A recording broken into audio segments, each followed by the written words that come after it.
സത്യപ്രതിജ്ഞയ്ക്ക് പിന്നാലെ കർണാടകയിലെ DK ശിവകുമാർ മന്ത്രിസഭയിൽ പൊട്ടിത്തെറി. നഗരവികസന വകുപ്പ് നൽകാത്തതിൽ പ്രതിഷേധിച്ച് രാമലിംഗ റെഡ്ഡി രാജിവെച്ചു.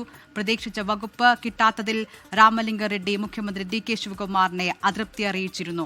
സജു ചാമക്കാലയിൽ ബംഗളൂരിൽ നിന്ന് വിവരങ്ങളുമായി ചേരുകയാണ്. സജു, പുതിയ സർക്കാർ അധികാരമേറ്റിട്ട് ദിവസങ്ങളാകുന്നതേ ഉള്ളൂ, അപ്പോഴേക്കും സർക്കാരിൽ പൊട്ടിത്തെറി.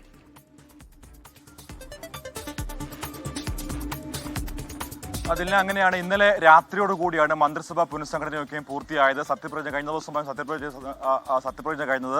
സത്യപ്രതിജ്ഞ ചെയ്ത് അധികാരമേറ്റ മന്ത്രിമാർക്കൊക്കെയും വകുപ്പ് വിഭജനം ഇന്നലെ രാത്രിയോടുകൂടി പൂർത്തിയാക്കിയിരുന്നു. ആ വകുപ്പ് വിഭജനം പൂർത്തിയാക്കി മണിക്കൂറുകൾക്ക് പിന്നാലെയാണ് ഇപ്പോൾ ഒരു മന്ത്രി രാജിവെച്ചിരിക്കുന്നത്. അതായത് ഇപ്പോഴത്തെ നിലവിലെ ജലസേചന വകുപ്പ് മന്ത്രിയായിരുന്ന രാമലിംഗ റെഡ്ഡിയാണ് ഇപ്പോൾ രാജിവെച്ചിരിക്കുന്നത്. അദ്ദേഹം ആവശ്യപ്പെട്ടത് ബംഗളൂരു നഗരവികസനമായിരുന്നു. പക്ഷേ ബംഗളൂരു നഗരവികസനം അദ്ദേഹത്തിന് നൽകാൻ സാധിച്ചിരുന്നില്ല. ചില നീക്കുപോക്കുകളുടെ ഭാഗമായിട്ട് അത് മറ്റൊരാൾക്കാണ് നൽകിയത്. പക്ഷേ അത് അദ്ദേഹത്തിന് വേണമെന്നുള്ള ആവശ്യം അദ്ദേഹം ആദ്യഘട്ടത്തിലെ ഉന്നയിച്ചിരുന്നു. അതുമായി ബന്ധപ്പെട്ടാണ് ഇപ്പോൾ അദ്ദേഹത്തിന്റെ രാജി വന്നിരിക്കുന്നത്. അദ്ദേഹത്തിന്റെ രാജിക്കത്ത് ഇപ്പോൾ നമ്മൾ ലഭിച്ചിരിക്കുന്നത്.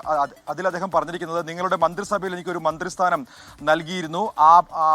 അതുകൊണ്ട് തന്നെ ആ മന്ത്രിസ്ഥാനത്തിൽ ഞാൻ തൃപ്തനല്ല. പക്ഷേ ഞാൻ മന്ത്രിസ്ഥാനം നൽകിയതിൽ നന്ദി പറയുന്നു. പക്ഷേ എൻ്റെ അതൃപ്തിയോടുകൂടി തൻ്റെ മന്ത്രിസ്ഥാനം ഞാൻ രാജിവെക്കുന്നു എന്നുള്ളതാണ് അദ്ദേഹം രാജിക്കത്തിൽ പറഞ്ഞിരിക്കുന്നത്. രാവിലെയാണ് ഇപ്പോൾ രാജി നൽകിയിരിക്കുന്നത്. രാജിക്കത്ത് ഇതുവരെ മുഖ്യമന്ത്രി DK ശിവകുമാർ സ്വീകരിച്ചിട്ടില്ല.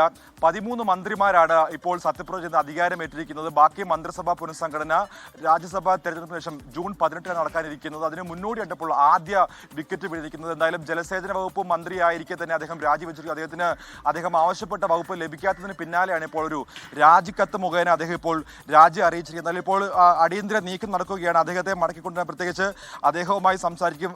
രാഹുൽ ഗാന്ധി അടക്കമുള്ള നേതാക്കളെ കൊണ്ട് അദ്ദേഹത്തെ സംസാരിപ്പിക്കാനുള്ള നീക്കമാണ് ഇപ്പോൾ മുൻപോട്ട് പോയിക്കൊണ്ടിരിക്കുന്നത്. നമുക്കറിയാം, ഇപ്പോൾ ഇന്നലെ വന്ന ആ ഒരു ലിസ്റ്റിന് ഏറ്റവും പ്രധാനപ്പെട്ട ധനവകുപ്പ് നൽകിയിരിക്കുന്നത് മുഖ്യമന്ത്രി തന്നെ DK ശിവകുമാറാണ് ധനവകുപ്പ് കൈകാര്യം ചെയ്യുക. പ്രിയങ്ക ഖാർഗെക്കാണ് ആഭ്യന്തര വകുപ്പ്. നിലവിലത്തെ ഉപമുഖ്യമന്ത്രിയായിരിക്കുന്ന G പരമേശ്വരി ആയിരുന്നു നേരത്തെ മന്ത്രിസഭയിൽ ആഭ്യന്തര വകുപ്പ് കൈകാര്യം ചെയ്യുന്നത്. അദ്ദേഹത്തിൽ നിന്ന് മാറി മല്ലികാർജുൻ ഖാർഗെയുടെ മകനായിരിക്കുന്ന പ്രിയങ്ക ഖാർഗെയാണ് നിലവിലെ മന്ത്രിസഭയിൽ ആഭ്യന്തര വകുപ്പ് കൈകാര്യം ചെയ്യുന്നത്. ബംഗളൂരു നഗരവികസന വകുപ്പ് ഇപ്പോൾ കൈകാര്യം ചെയ്യുന്നത് കൃഷ്ണ ബൈരേ ഗൌഡയാണ്. കൃഷ്ണ ബൈരേ ഗൌഡയ്ക്ക് ചില നീക്കുപോക്കുകളുടെ ഭാഗമായിട്ടാണ് ബംഗളൂരു നഗരവികസനം നൽകിയത്. വലിയ സാമ്പത്തിക ലാഭം അല്ലെങ്കിൽ സാമ്പത്തിക നേട്ടമുണ്ടാക്കാൻ പറ്റുന്ന ഒരു വകുപ്പാണ് ബംഗളൂരു നഗരവികസനം. അത് തന്നെ വേണമെന്നായിരുന്നു ഇദ്ദേഹം ആവശ്യപ്പെട്ടത്. പക്ഷേ അദ്ദേഹത്തിന് അത് നൽകിയിരുന്നില്ല. ജലസേന വകുപ്പ് നൽകി. അതിൽ പ്രതിഷേധമുണ്ട്. ഇപ്പോൾ അദ്ദേഹം ആദ്യത്തെ രാജിവെപ്പ്, പ്രത്യേകിച്ച് DK മന്ത്രിസഭയിലെ ആദ്യത്തെ രാജിവെപ്പോൾ ഉണ്ടായിരിക്കുന്നത്. പുതിയ സർക്കാർ അധികാരമേറ്റ് 2ാം ദിവസം മന്ത്രി രാജിവെച്ചിരിക്കുകയാണ്.